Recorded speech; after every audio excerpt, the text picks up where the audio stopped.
Hi, everybody. Today we are going to see some very quick tips on IELTS speaking. And after the tips, I'll be having a mock test with Roshni.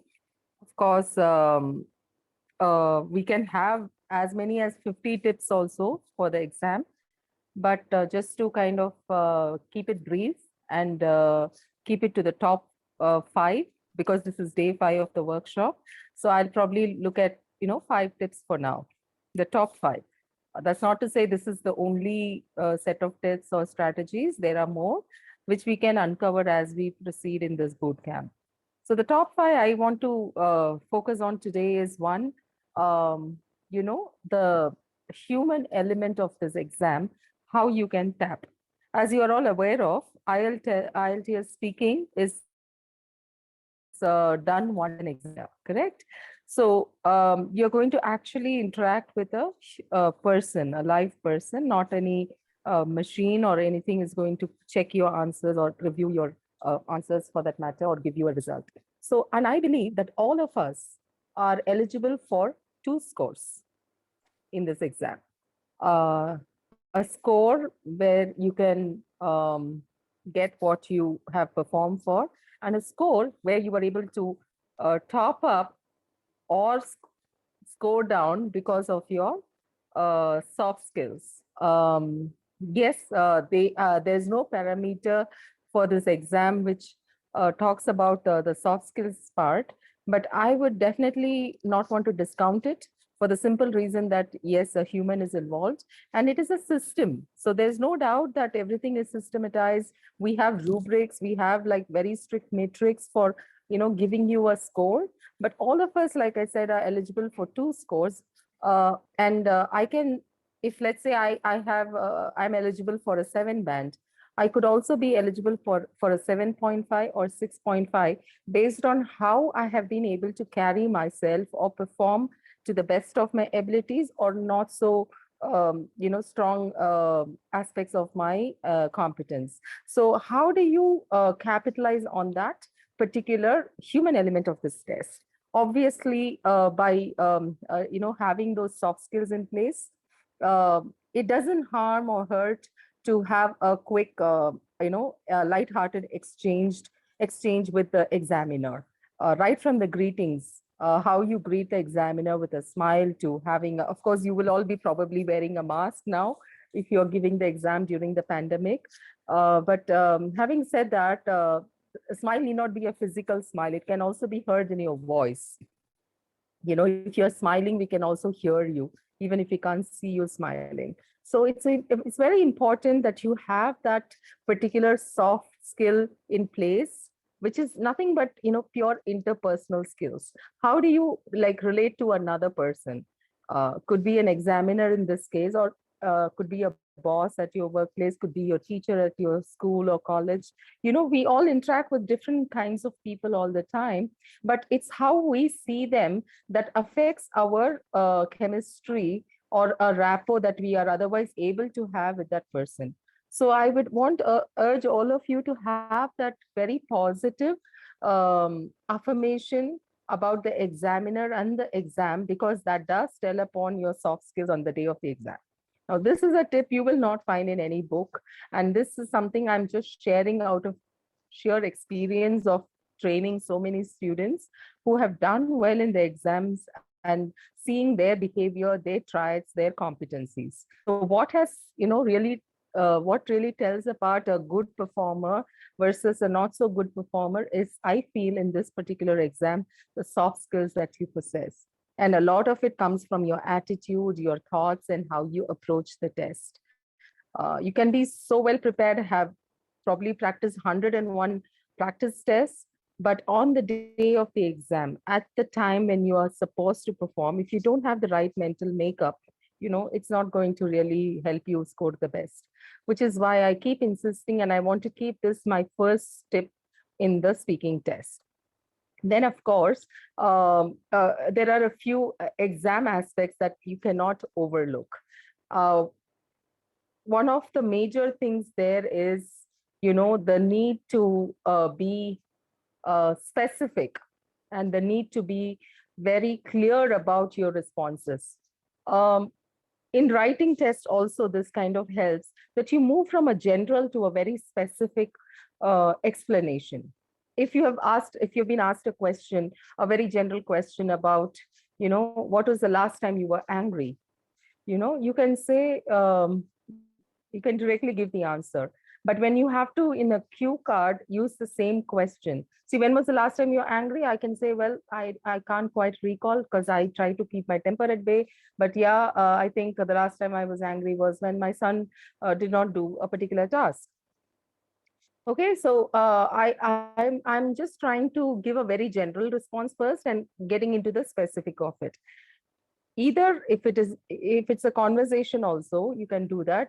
All the more so when it's in the part 2 of the exam, where you are given a particular scenario or topic within which you have been given a set of questions and you have to answer. The idea is to move from general to specific to then again a general description of the whole experience. Instead of you just giving a point-wise answer, if you try to relate that whole thing as an experience, I have realized that you are not only you are never going to be dearth of ideas for the topic, you'll be able to keep speaking for 1 or 2 minutes that the examiner wants you to. A lot of times people get stuck with that. They seem to run out of ideas is because they just try to look to the very specific question and the answer that has to go with it. But then try to make the whole thing a part of your experience, how you see it, experience it. And a little bit of fabrication doesn't harm. Yes, you can speak facts as facts, and you can speak an imaginary experience also like a fact. And I have seen that it helps imagining some experience as a part of your answer and saying it, because then it is so much more sophisticated. If you were to put the last time you were angry, you want to keep it to the specifics, you may not have very good things to say. There could be a lot of ugly things you may hesitate to express. Instead, if you just try to fabricate that whole situation a bit, and we are all storytellers, right from school days, for the leave letters, we keep using excuses, we keep fabricating some story or the other. So I think it comes to all of us naturally, and it doesn't hurt to use that particular ability in this particular speaking test. That's tip number 2. So tip number 1 would be what? Can you recall, Roshni, for me? What was tip 1? To greet our examiner with a smile and to following our manners. Following manners and using the soft skills and etiquettes that we have learned over a period of time. So yeah, and the attitude, the right positive affirmative attitude towards the exam and the examiner, the test itself will be a plus. And yeah, what was tip number 2? Number 2 is fabricating things. You have to add more things to get excited, to impress our examiner. Exactly. There's an element of excitement which you can add to any episode, that you are talking about. So, and if you add it like a story, I mean, story interests all of us. Entertainment as an industry is huge across the world. Cinemas are such a hit because they have a story in them. We are always interested in stories, all the more if it's other people's stories. So try to make that story, as a part of your response. So there is some element of interest in it for you and also for the listener. So that was tip number 2. So do I have to give you 3 more? Because I promised 5, right? Okay, Yes. Then let me just try to see through what can be the top tips, top 5 tips. So yeah, you could, so we talked about making an impression, keeping it interesting and, in a story format. It does always happen that, we think we have understood it, but we are unsure. Well, I won't say always, but sometimes, most of the times, it happens that, you're not sure about whether you've understood the question. And there are 2 ways you can respond to it. You can either just give a stare or a blank look because you're still trying to process what it could be. Or you ask the examiner if that could be explained or clarified. If you have understood it, in a certain way, you can even rephrase it and ask if you have understood it right. Else you can ask them to explain the question to you so you can give a better response after making sure that you have understood the question. It's not really about any negative marking. We don't have any negative marking in this exam, and this is not going to go against you if you have a question to clarify, because you want to be sure that you're only giving the correct answer. I mean, how bad can it get that you've understood the question and you have given the correct answer, but it is a wrong answer because the question itself has been understood incorrect? So I think it's better that make that seek that clarification before you assume, if you are in doubt and it doesn't go against your scoring. So all the more why you should be doing it. So that will be my tip number 3 for you. And tip 4 could be, about the mistakes. Okay. Like, it's all right. We have a slip up. Even when I'm talking now to you through this medium, I may not be speaking the best of English. Of course, I'm thinking and I'm talking as I'm thinking. I don't have a book I'm reading from.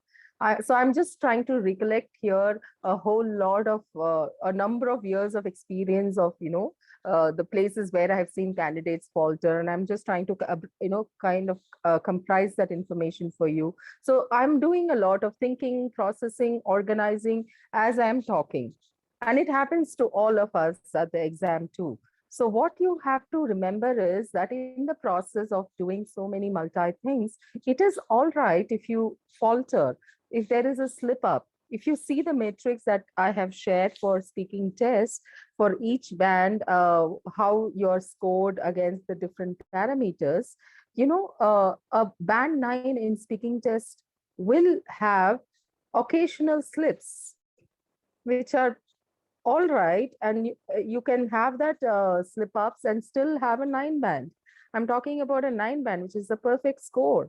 So you see, it's all right to make mistakes, and you don't go hard on yourself or let that affect your confidence. In fact, if you're able to spot your mistake and self correct, that is in fact seen as a strength, that you are aware of what's the right way to put across things if you have indeed made a mistake with that particular expression. So mistakes are all right, and it can happen to the best of us. Even a native speaker isn't perfect. So I want you to just remember that as a very important tip for today. And how many have we covered? 4, right? Yes. Okay. So another one I would probably want to tip you on is on grammar.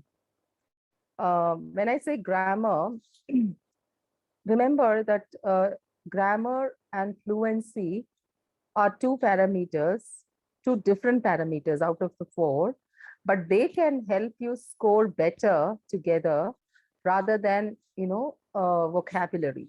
A lot of people in IELTS speaking do this mistake, whereby, they just try to memorize some very fancy words and expressions, use them whether appropriate or inappropriate, and think they can bowl over the examiner with their vocabulary. But it can never. I mean, vocabulary can easily be trumped by better control of grammar and